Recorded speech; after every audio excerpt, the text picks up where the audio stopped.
Հայաստանի ազգային գրադարանը հյուրընկալել է գեղագիր վիզուալ նկարիչ Ռուբեն Մալայանին։ 2 տասնամյակից ավելի գրաֆիկական դիզայնով զբաղված արվեստագետը տևական ժամանակ է, որ ուսումնասիրում է ազգային գրավոր մշակույթը, հայոց տառարվեստի ակունքներն ու առանձնահատկությունները, գեղագրության եւ ազգային ինքնության փոխառնչությունները։ Մալայանը գրադարանում է հայոց տառարվեստի մշակույթը թեմայով դասախոսությամբ։ Տարիներ շարունակ նա ուսումնասիրել է հայ գրչարվեստը, միաժամանակ մեծածավալ հետազոտական նյութ է հավաքել աշխարհի տարբեր գրադարաններից եւ կենտրոններից։ Մալայանը հիշատակում է գեղագրության Պլատոնի բնորոշումը։ Գեղագրությունը հոգու երկրաչափությունն է, ասում էր փիլիսոփան։ Մեր վերաբերմունքն ազգային գրավոր մշակույթի հանդեպ Մալայանը բնորոշում է ողբերգություն բառով, գրելով դրա ամենապարզ օրինակը, որ դիտարկել է սովորական երևանյան հանրակրթական դպրոցում, երբ աշակերտներին այբուբենը դասավանդվում է ամենաանհրապույր տարբերակով։ Ես հասկացա այդ ողբերգությունը, ինչի է սենց,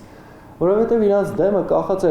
հայկական այբուբենի ամենապրիմիտիվ տարբերակը, որ հնարավոր է պատկերացնել։ Մալայանը համակողմանիորեն ներկայացրեց հայ գրավոր մշակույթի պատմությունը, շեշտելով մաշտոցյան ակունքից սերող եւ վերընթաց զարգացում ունեցող մեր ժառանգության կարեւորությունը, նաեւ որպես ազգային ինքնության առանցքներից մեկը։ Վերջին շրջանի իր բացահայտումներից մեկը Սմիթսոնյան թանգարանի հավաքածուի Հմայիլը վերստին հաստատում է հնագույն քաղաքակրթությունների փոխկապակցվածությունը։ Սա մեհեն տախտակն է։ Մեհենը դու մի ասա։ Եգիպտոսում, հին Եգիպտոսում Աստված է եղել։ Օծի Աստված է եղել։ Ես հիշեցի, որ մեր նշանագրի անվանումներից մեկը մեհենագիր է։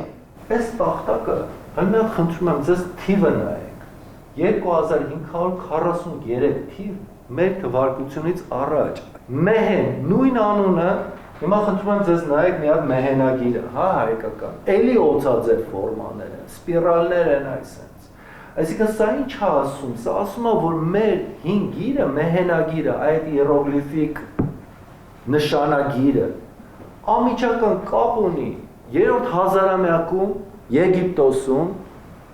մեհեն Աստծու հետ։ Հանդիպման ընթացքում Մալայանն անդրադարձավ նաև իր նոր նախագծերից մեկին։ Այժմ գեղագրորեն գրի է առնում Նարեկացու գլուխգործոցը, Մատյան ողբերգության կոթողը։ Եզակի այս գեղագրական նախագիծը բաղկացած է 95 գլխից, 368,000-ից ավելի տառ կտեղադրվի մոտ 1000 ձեռագիր էջում։ Գեղագրի գնահատմամբ հսկայածավալ աշխատանքի մի մասն արդեն կատարված է։